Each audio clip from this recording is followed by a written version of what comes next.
శుక్లాంబరధరం విష్ణుం దశవర్ణం చతుర్భుజం ప్రసన్నవదనం ఛాయేత్ సర్వవిఘ్నోపశాంతయే. చాలా అద్భుతమైన మంత్రం. ఓం శ్రీం శ్రీమాత్రే నమః.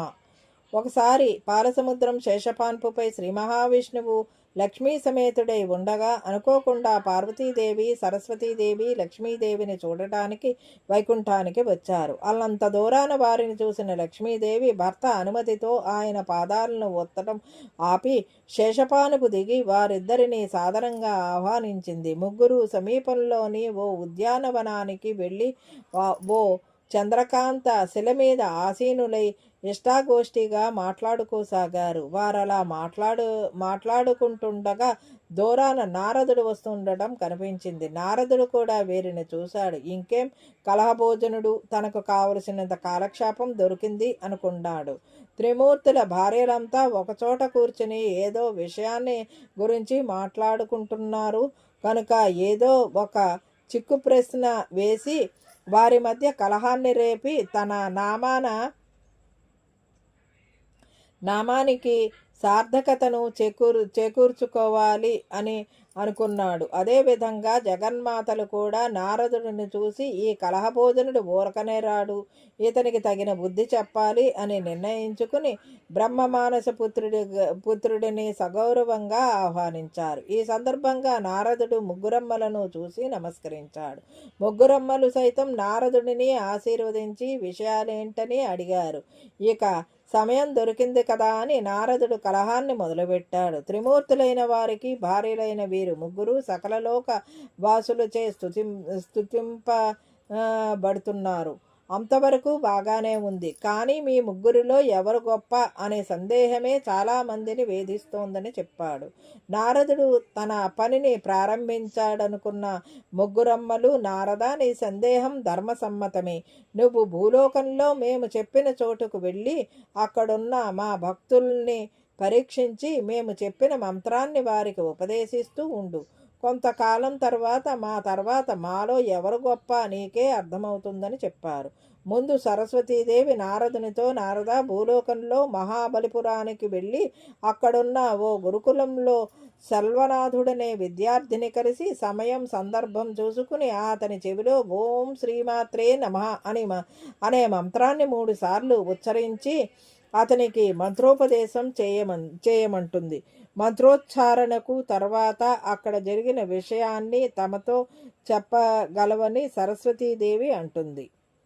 ఇలా నారదుడు పండితుడి వేషంలో సెల్వనాథుడి బంధువుగా మహాబలిపురం వెళ్ళి సెల్వనాథుడి గురువును కలిశాడు. సెల్వనాథుడి బంధువని తెలుసుకున్న గురువు సెల్వనాథుడికి అక్షరం ముక్కరాదు, వాడితో నా ప్రాణం విసిగిపోయింది, పశువులను మేపాల్సిందిగా పంపేశాను, వెళ్ళి చూడమంటాడు.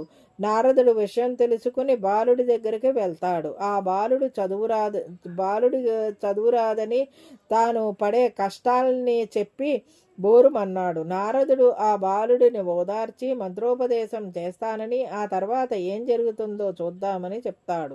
ఇలా సముద్రంలో స్నానం చేసి శుచి అయి వచ్చిన ఆ బాలుడికి ఓం శ్రీమాత్రే నమః అనే మంత్రాన్ని 108 సార్లు జపం చేయమని చెప్తాడు. ఇలా 108 సార్లు పఠించిన తర్వాత ఆ బాలుడు వేదాలను శాస్త్రాలను సులభంగా అర్థం చేసుకోసాగాడు. అతనిలో వచ్చిన మార్పును చూశాక నారదుడు ముగ్గురమ్మలకు ఈ విషయం చెప్పాడు. పార్వతీదేవి తన వంతు ప్రారంభించింది. నారద, కావేరీ నది ఒడ్డున సమయపురం అనే ఊరుంది. అక్కడ పెరినాయకి అనే ఆవిడ ఇంటి గురించి అడుగు. అక్కడి పరిస్థితులను గమనించి సమయం సందర్భం కుదిరినప్పుడు నేను చెప్పే ఓం శ్రీమాత్రే నమః ఆ మంత్రాన్ని ఆవిడకు ఉపదేశించమంటుంది. ఇలా పెరినాయకి ఇంటికి వెళ్ళిన నారదుడు ఆమెకు సంతానం లేకపోవడంతో ఆత్మహత్య యత్నానికి ప్రయత్నించడాన్ని నిరోధిస్తాడు. సంతానం లేకపోవడంతో ఆమె భర్తకు వేరొక వివాహం చేసి పెట్టేందుకు అంతా సిద్ధమవుతున్నట్లు గమనిస్తాడు. ఆమెకు కూడా పై మంత్రాన్ని నారదుడు ఉపదేశిస్తాడు. ఈ మంత్ర ప్రభావంతో ఓ శుభ సమయానికి పెరినాయకి సంతానవతి అయింది. ఈ విషయాన్ని వెంటనే నారదుడు ముగ్గురమ్మలకు చేరవేశాడు. ఇక మూడోసారిగా లక్ష్మీదేవి నారదుడిని గోదావరి ఒడ్డుననున్న తాటాకుల ఇంట్లోని రాజశేఖరుడనే పేద పండితుడిని కలవమంటుంది. ఓం శ్రీమాత్రే నమః అని మంత్రాన్ని ఉపదేశించమంటుంది. అలాగే నారదుడు కూడా గోదావరికి వెళ్ళి దానం చేసే ఉత్తముడైన రాజశేఖరుడిని కలుస్తాడు. రాజశేఖరుడు తన వద్ద ఉన్న బియ్యాన్ని మారువేషంలో వచ్చిన నారదుడికి ఇవ్వపోగా రాజశేఖరుని వద్దనున్న బియ్యం కుండ నిండుకుంది. దీంతో ఆశ్చర్యపోయిన రాజశేఖరుడు ఇంతకు ముందు ఇలాంటి కార్యాలు జరగలేదంటాడు. ఇలా రాజశేఖరుడికి కూడా నారదుడు ఓం శ్రీమాత్రే నమః అనే మంత్రాన్ని ఉపదేశించి 108 సార్లు జపించమని చెప్తాడు. ఆ తర్వాత ఆ పేద పండితుడు శ్రీమంతుడిగా మారిపోతాడు. ఈ అద్భుతాన్ని కళ్ళారా చూసిన నారదుడు అజ్ఞానానికి సిగ్గుపడుతూ ముగ్గురమ్మలను దర్శించుకుంటాడు. అమ్మలారా, మిమ్మల్ని అర్థం చేసుకోకుండా ప్రశ్న అడిగాను. ఇప్పటికైనా ఈ మంత్రం ఎలా పుట్టిందని అడుగుతాడు. అప్పుడు నారదునితో లక్ష్మీదేవి ఇలా అంది. బ్రహ్మ దేవపుత్ర, మా ముగ్గురు శక్తిలో ఎటువంటి తేడాలుండవు. జగదాంబ ఆజ్ఞానుసారం నా వలన ఐశ్వర్యం, సంపదలు, పార్వతీదేవి వలన 5వతనం సౌభాగ్యం, సరస్వతీదేవి వలన విద్యలు, కళలు ప్రాప్తిస్తాయి. ఈ శ్రీ లక్ష్మిలోని, శ్రీ సరస్వతిలోని, శ్రీశక్తిలోని బీజాక్షరాలు జతచేసి ఓం శ్రీమాత్రే నమః అనే మంత్రసృష్టి ఈ మంత్రాన్ని జపించిన వారికి మా కటాక్షం కలుగుతుంది.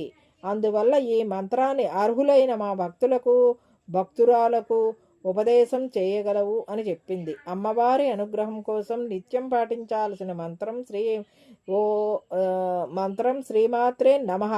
ఈ మహామంత్రం దేనిని సర్వకాల సర్వావస్థలయందు పఠించవచ్చు. భక్తిగా ఏకాగ్రంగా పఠించిన వారికి వెంటనే కూడా ఫలితం లభిస్తుంది.